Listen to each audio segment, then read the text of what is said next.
Gimana kalau raja terbesar dalam sejarah justru memilih hidup sebagai sesuatu yang bukan manusia lagi? Di tanah Sunda, nama Prabu Siliwangi bukan sekadar raja, dia legenda yang hidup di antara cerita dan kepercayaan. Katanya, di akhir masa kekuasaannya, dia nggak mati, nggak jatuh di medan perang, tapi menghilang dengan cara yang bikin orang merinding. Hutan Jati tempat terakhirnya, dan sejak itu, cerita tentang harimau Anah mulai muncul. Harimau itu beda, nggak menyerang sembarangan, nggak terlihat oleh semua orang. Tapi yang melihat, selalu bilang hal yang sama, matanya bukan mata binatang. Ada sesuatu di sana, sesuatu yang terasa seperti manusia yang terlalu lama memendam rahasia. Penduduk sekitar percaya, itu bukan sekadar harimau, itu penjaga, itu dia. Sampai sekarang, kalau malam terlalu sunyi di hutan, kadang ada suara langkah berat yang bukan milik manusia. Dan di balik gelap itu, ada keyakinan yang diam-diam hidup.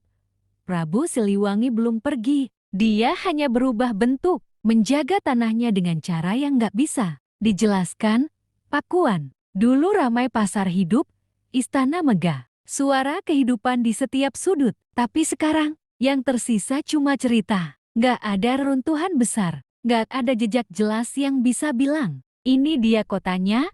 Seolah-olah tanah itu sendiri menyembunyikan sesuatu. Orang-orang mulai bertanya, apakah kota itu benar-benar hancur atau sengaja disembunyikan? Beberapa orang pernah mengaku menemukan sesuatu, bukan bangunan utuh, tapi potongan batu anah, jalur yang nggak masuk akal, atau suara langkah saat tidak ada siapa-siapa. Ada yang bilang, pakuan masih ada, tapi tidak di waktu yang sama. Seperti berdiri di lapisan lain yang hanya bisa disentuh oleh mereka yang dipilih. Dan yang bikin merinding, setiap kali ada yang terlalu dekat mengungkap rahasia itu, selalu ada kejadian aneh yang mengikuti. Seolah kota itu punya cara sendiri untuk tetap tersembunyi. Bukan hilang, tapi menolak ditemukan.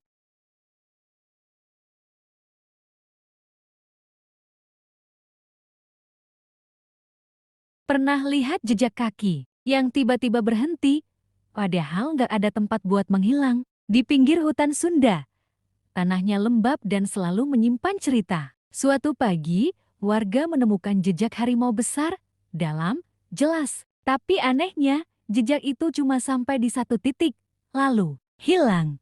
Nggak ada lanjutan, nggak ada arah balik. Seolah makhluk itu berhenti, lalu lenyap begitu saja. Beberapa orang mencoba mengikuti, penasaran lebih besar dari rasa takut. Tapi makin dekat ke titik itu, suasana berubah. Angin jeti lebih dingin, suara hutan seperti ditelan sunyi. Ada yang bilang sempat melihat bayangan bergerak cepat di antara pohon. Bukan sekadar binatang, tapi sesuatu yang seperti mengawasi. Sejak saat itu, tempat itu nggak pernah dilewati sembarangan. Bukan karena jejaknya, tapi karena rasa yang tertinggal. Seolah ada sesuatu yang pernah ada di sana, dan masih sesekali kembali, meninggalkan tanda yang gak semua orang bisa pahami.